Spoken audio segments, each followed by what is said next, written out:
We will continue with the physical and chemical properties of the fatty acids and we will continue with the melting points.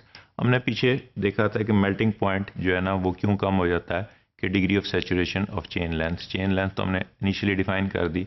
अब degree of saturation में हमने कहा था कि जो double bond add करते जाते हैं उसका मेल्टिंग पॉइंट अगर 73 है उसमें हमने 3 डबल बॉन्ड ऐड कर दिए तो वो -10 -15 पे कहीं आ गया तो ड्रास्टिकली ड्रॉप हो जाता है। अब वो क्यों ड्रॉप होता है, हमने डिफाइन किया था कि उनकी पैकिंग जो है वो आपस में ज़्यादा है अनसैचुरेटेड की, जबकि अनसैचुरेटेड की पैकिंग जो है वो आपस में उनकी कम है, उसकी वजह से उसकी अट्रैक्टिव फोर्सेस कम है, उसकी वजह से वो अर्ली मेल्ट हो जाता है।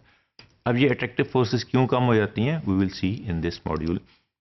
The loose packing of the unsaturated fatty acid is due to the cis isomerism of the unsaturated fatty acids। अब ये इस वजह से इसकी लूज पैकिंग हो जाती है कि इसके सिस आइसोमेरिज्म को हमने डिटेल में जो मॉड्यूल जो थे हमारे जहाँ हमने कार्बोहाइड्रेट्स को डिफाइन किया था वहाँ हमने डिटेल में डिफाइन कर दिया था। वहाँ हमने फ्यूमेरिक एसिड और जो है ना मैलिक एसिड को डिफाइन किया था कि वो दोनों इसके सिस और ट्रांस आइसोमर्स हैं। इसी तरह unsaturated fatty acids show geometric isomers, they are either cis or trans और cis को हम यहाँ फिर थोड़ा सा रीडिफाइन कर देंगे।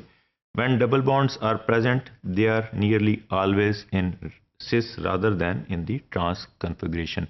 जो नेचुरल फैट्स हैं जो हम रूटीन में लेते हैं जो नेचर में प्रोड्यूस्ड हैं वो मोस्टली ऑलमोस्ट जो है ना वो 90 to 95% जो है वो cis configuration में होते हैं।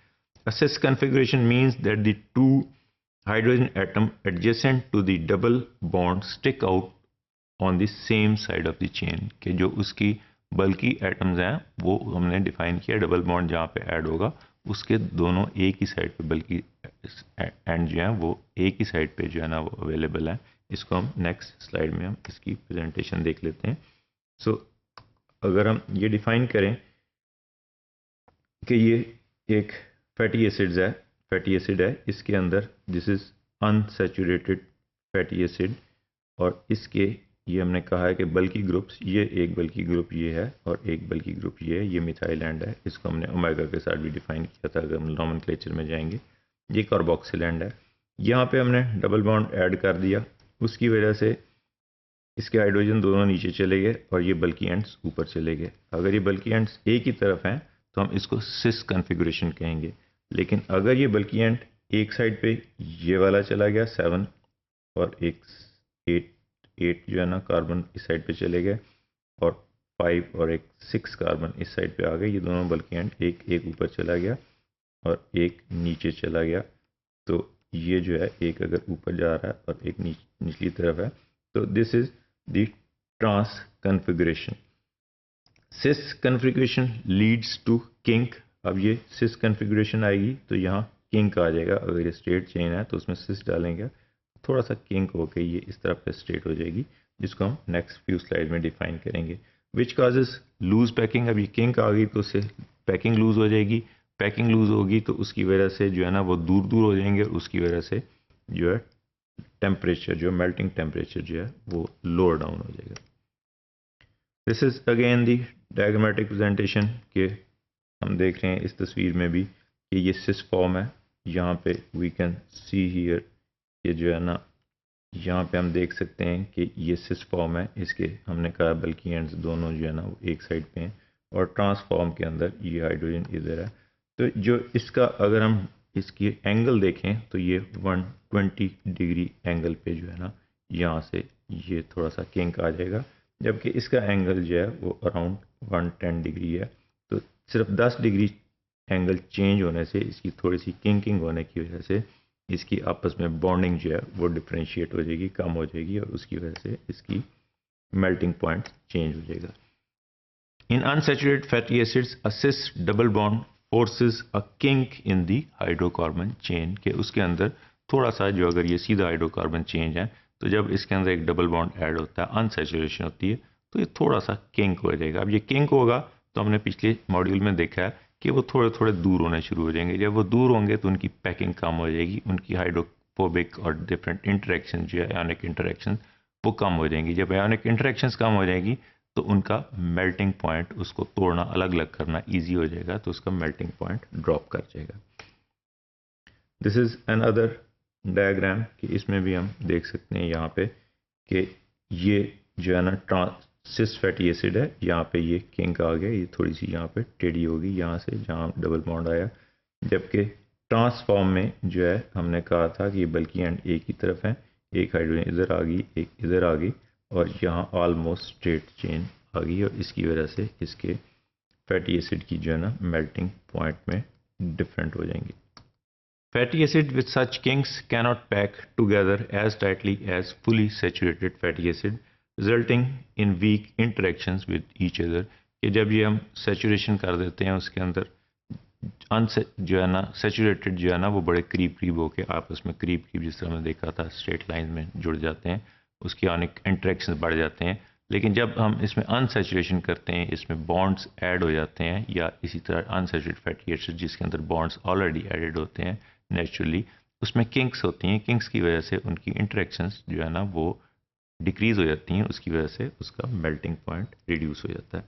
दिस इज़ दी अगेन हम वही जो है ना डायग्राम यहाँ पर दिखा रहे हैं कि यहाँ पे स्ट्रेट चेन फैटी एसिड्स हैं, यहाँ पे ये कुछ स्ट्रेट चेन्स हैं और ये बाकी जो हैं ये सिस फैटी एसिड्स हैं। ये सिस फैटी एसिड में हमने कहा है कि जो ये एक डबल बॉन्ड ऐड किया, यहाँ एक डबल बॉन्ड यहाँ ऐड हुआ, एक यहाँ ऐड हुआ, उसकी वजह से ये straight chain almost straight chain जो आ रही थी इसमें यहाँ किंकिंग आ गई।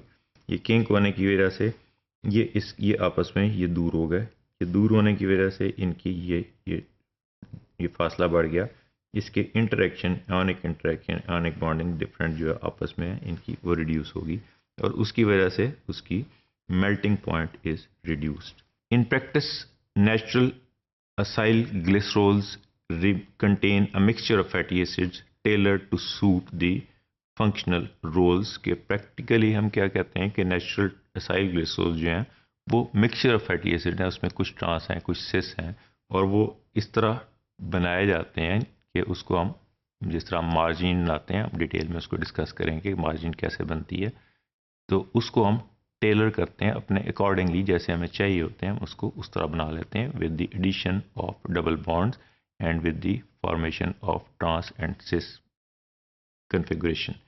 The membrane lipids, which must be fluid at all environmental temperatures, are more unsaturated than storage lipids। storage lipids हमने कहा था कि वो रूम टेम्परेचर पे बॉडी टेम्परेचर के ऊपर जो है वो वैक्सी कंडीशन सेमी सॉलिड सी कंडीशन में होती हैं, जबकि हमें जो है जो मेम्ब्रेन लिपिड्स चाहिए वो हमें इस तरह के चाहिए जो ऑल टेम्परेचर्स के बॉडी टेम्परेचर्स के ऑल फॉर्म के अंदर लिक्विड फॉर्म में हों। तो उसके अंदर उसके लिए नेचर ने वहाँ पे अनसैचुरेशन जो है ना अनसैचुरेटेड फैटी एसिड्स की मिकदार जो है क्वांटिटी जो है वो ज़्यादा रखी हुई है।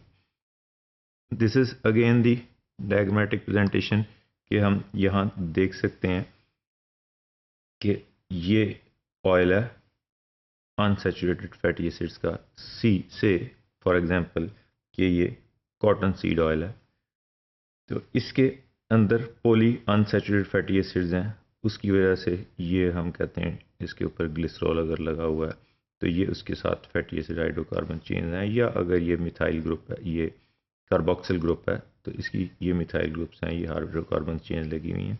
तो ये किंक्स हैं इसके अंदर क्योंकि अनसैचुरेशन है। अनसैचुरेशन का मतलब है कि इसके अंदर डबल बॉन्ड ऐड हुए हुए हैं, तो ये दूर दूर पड़े हुए हैं, इनके इंटरेक्शंस कम है तो ये ऑयली कंसिस्टेंसी में होंगे।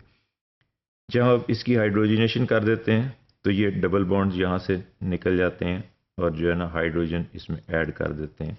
हाइड्रोजन ऐड करने से ये किंक्स जो जहाँ पे थे ये ख़त्म हो गए, तो ये हम देख सकते हैं कि ये सॉलिड फॉर्म में जो बटर फॉर्म में इसको हम कन्वर्ट कर देते हैं।